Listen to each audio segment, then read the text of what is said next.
Gua Keris yang letaknya di Kampung Gua Ikan, Dabung, Kuala Kerai, Kelantan adalah sebuah gua yang agak menarik. Berbanding dengan gua-gua yang lain, Gua Keris terlalu mudah untuk disusuri dan didaki sehingga ke puncaknya memandangkan susur laluannya agak ringkas dan pendek. Pendakian terakhir untuk sampai ke puncak hanya sampai di tingkat 3.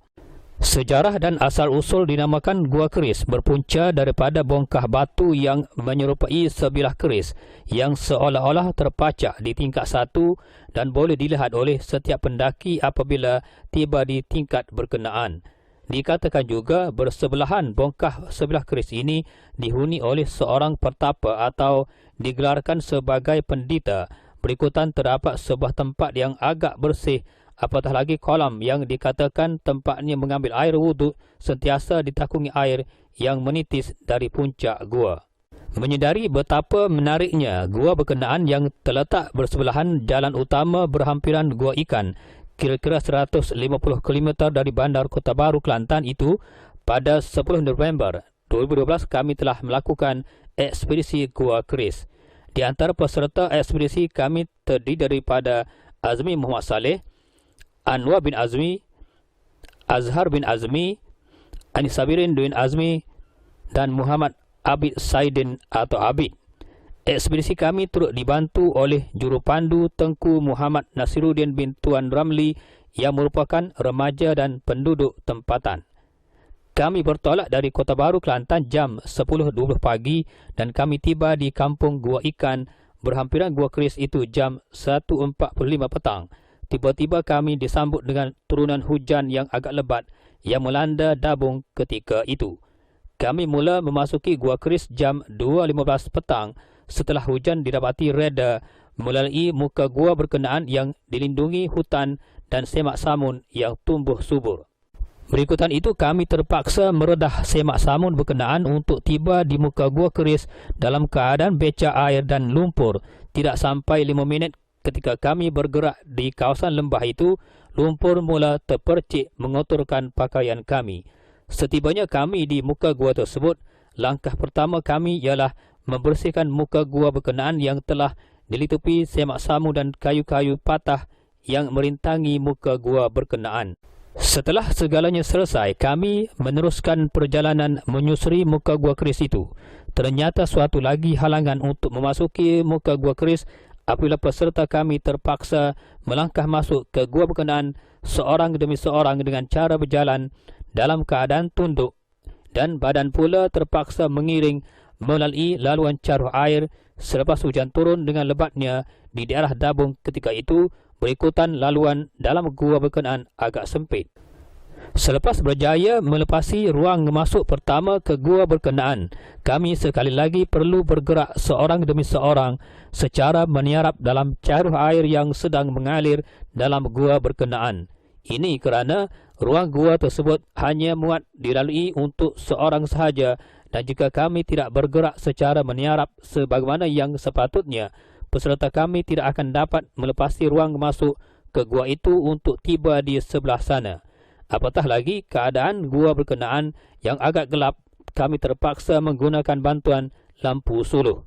Melihatkan keadaan itu, selaku ketua ekspedisi, penulis meminta peserta yang ingin melintasi dan melepasi muka gua sebelah sini ke sebelah sana, peralatan yang kami bawa seperti beg sandang, lampu suluh, telefon bimbit sebagainya, hendaklah dihulurkan dan hendaklah diterima oleh peserta yang telah melepasinya bagi melancarkan pergerakan kami yang terpaksa berjalan secara meniarap dan merangkak itu. Ketika itu, kedengaran hujan turun semakin lebat di luar gua dan air yang mengalir melalui caruh air dalam gua semakin meningkat dan agak deras tetapi tidaklah begitu dalam. Jarak perjalanan yang terpaksa kami lalui untuk melepasi halangan ruang gua yang agak sempit itu kira-kira 10 hingga 12 meter dalam keadaan lurus dan membengkok.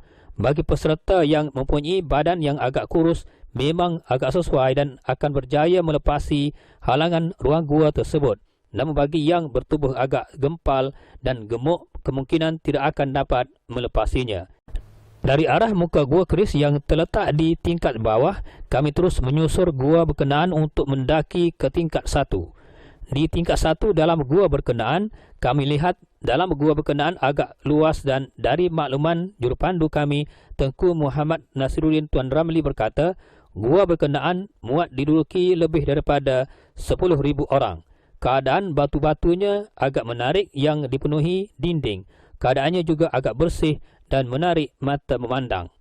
Setelah peserta ekspedisi kami tiba di tingkat 1, jurupandu kami segera menunjukkan ke arah bongkah batu yang menyerupai sebilah keris yang agak besar seperti terpacak kukuh bahagian tepi dinding gua keris di tingkat 1 itu. Manakala di sebelah belakang bongkah batu keris itu dikatakan dihuni oleh seorang pertapa, tetapi tidak kelihatan dengan mata kasar. Beliau mendapat tahu ada seorang pertapa di situ apabila kolam yang menakung titisan air dari puncak gua yang dijadikannya sebagai tempat untuk mengambil air wuduk sentiasa bersih seperti ada seseorang yang menjaganya. Ini berikutan, beliau pernah meletakkan dengan sengaja sehelai daun kering di dalam kolam air wuduk itu.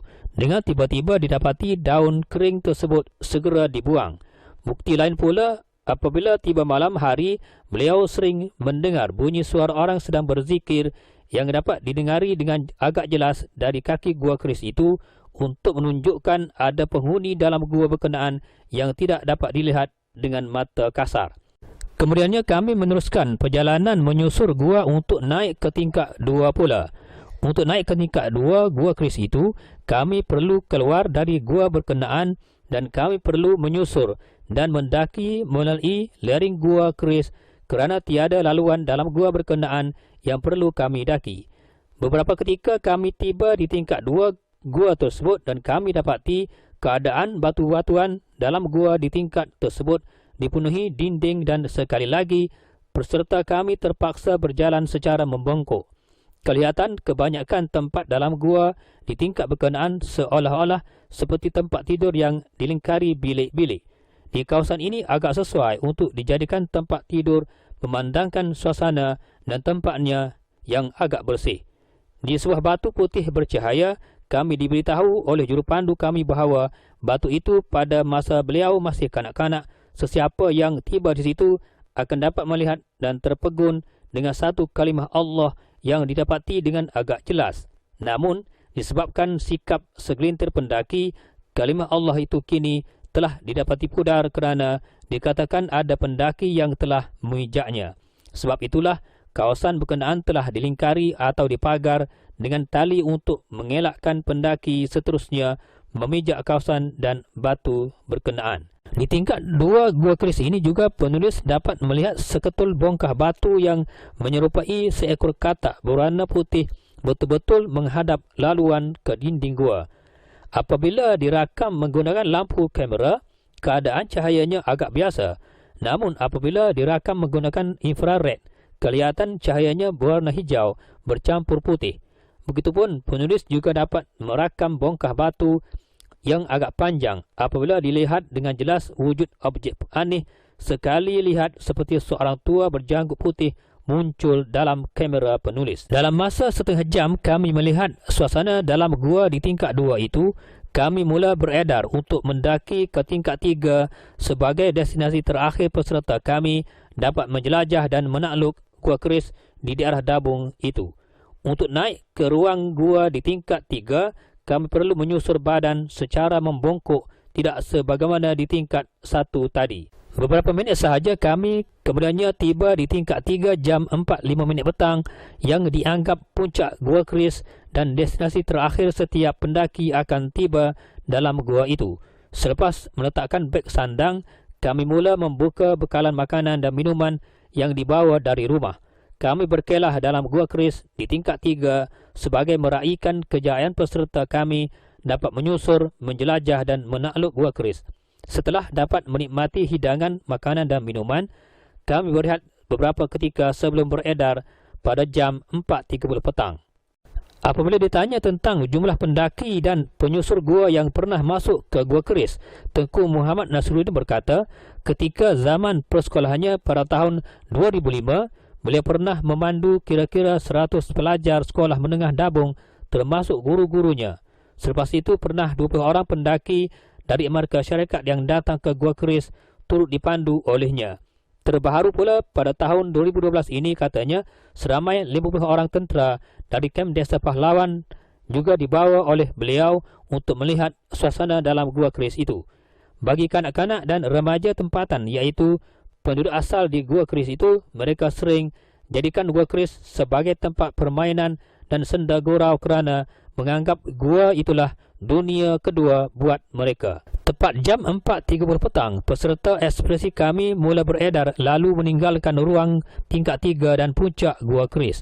Walau bagaimanapun, jika di awal pendakian peserta kami perlu masuk melalui muka Gua Keris di tingkat bawah, namun kami beredar dan keluar dari Gua Keris melalui pintu Gua Pagar pula. Ini kerana jika kami keluar melalui ruang Gua Keris yang agak sempit di tingkat bawah itu, belum tentu kami dapat melaluinya nanti. Tetapi ternyata keluar melalui pintu Gua Pagar amat menyelesaikan kami kerana kami tidak lagi perlu berjalan secara membongkok, mengiring, merangkak dan menyarap. Namun, bezanya pula peserta kami terpaksa menuruni lereng Gua Pagar dalam keadaan tanah becak dan licin untuk sampai ke bawah dan terus melalui semak samun yang melitupi laluan Gua Pagar sehingga kami tiba di jalan utama hadapan Gua Ikan. Tamatlah ekspresi Gua Keris pada hari itu dan kami tiba kembali di Kota Baru pada jam 8.15 malam.